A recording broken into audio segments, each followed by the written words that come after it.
hosts, Steph McGilliger and Eunice von Schmerkenheimer. And after the weather report with Otis McLeod, we will be going to Frankie Flowers to learn about the soil and conditions in the deciduous forest. The temperature in this biome will fluctuate between 30 and minus 30 degrees Celsius. There will be sun. There will be snow. There will be wind.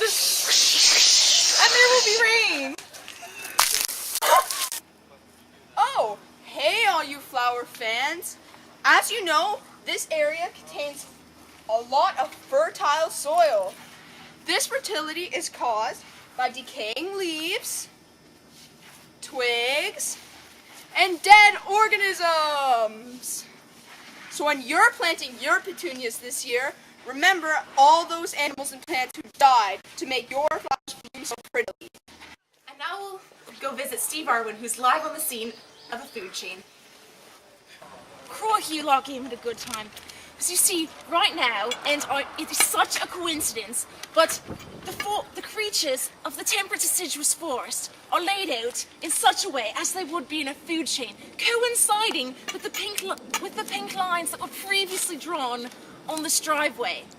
Let's start out at the beginning with the majestic oak tree.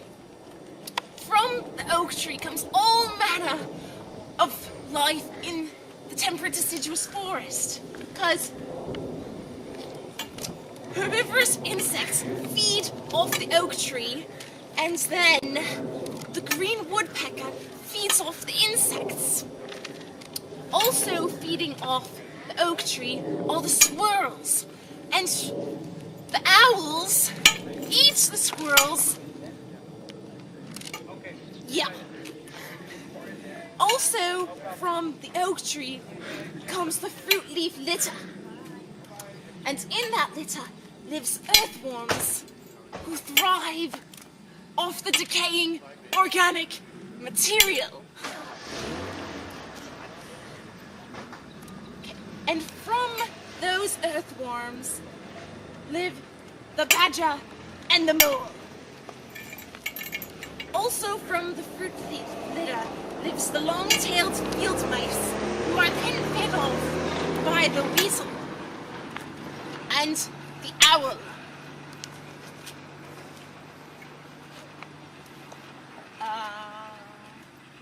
And last, two things that thrive off the fruit leaf litter are the insects and decomposers, which in turn go to the frog, who is then fed off by the grey kit and the sparrowhawk. And that is it. Thank you, Stephen. That was truly very informative. Now here's some pictures of organisms that weren't mentioned in the food web.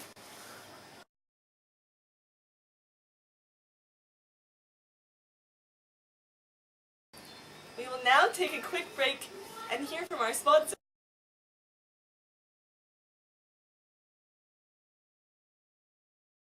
Have you seen this animal? Probably not, because it is a threatened species. Poaching and evil DDT and loss of habitat have caused this horrible occurrence. But thanks to people like you, we have banned the DDT and stopped the poaching, giving new life to this majestic, amazing animal. To donate, call 1-800-267-2001. Say the Eagles. Now to an interview with Mr. Franklin, an expert on indicator species. And after that, we will be having an in-depth look at bioaccumulation. Hello, I'm Sandy Banks, here with Mr. Franklin the Frog and Elmira Glove, his translator. Now, Mr. Franklin, it says here on my cue cards that you are an indicator species. Can you give us further insight to what that really is? Crow. Ribbit. Ribbit, ribbit, crow, ribbit.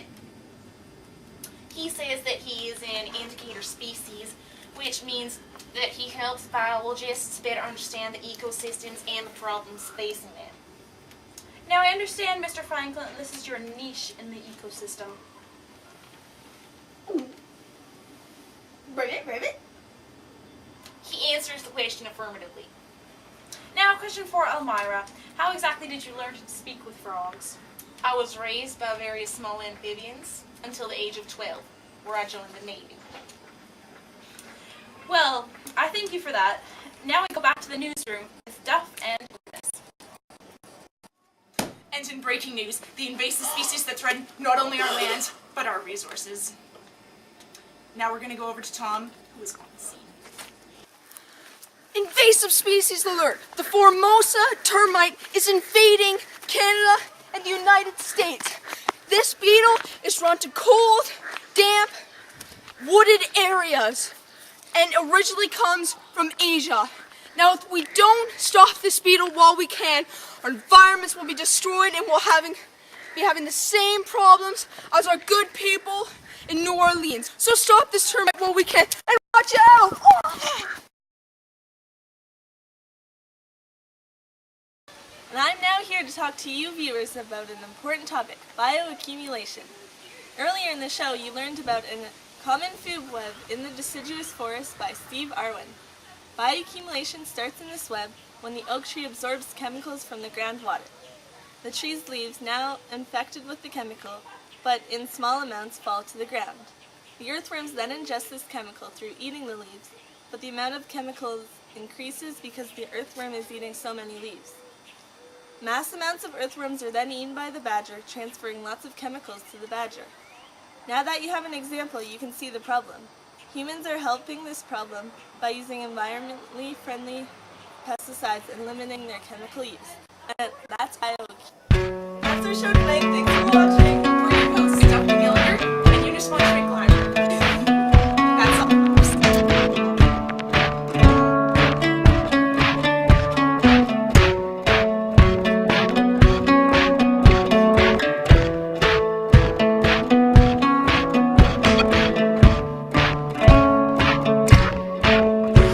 Glove compartment isn't accurately named, and everybody knows it. So I'm proposing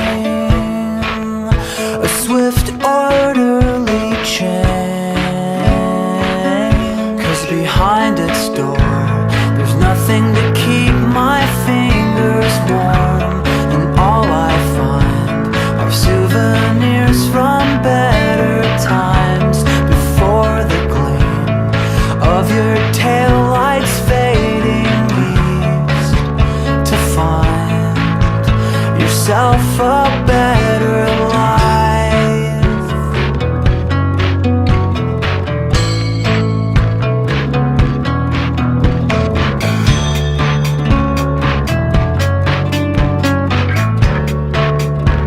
I was searching for some legal document as the rain beat down on the hood, when I stumbled upon pictures I tried to forget. And that's how this idea was drilled into my head.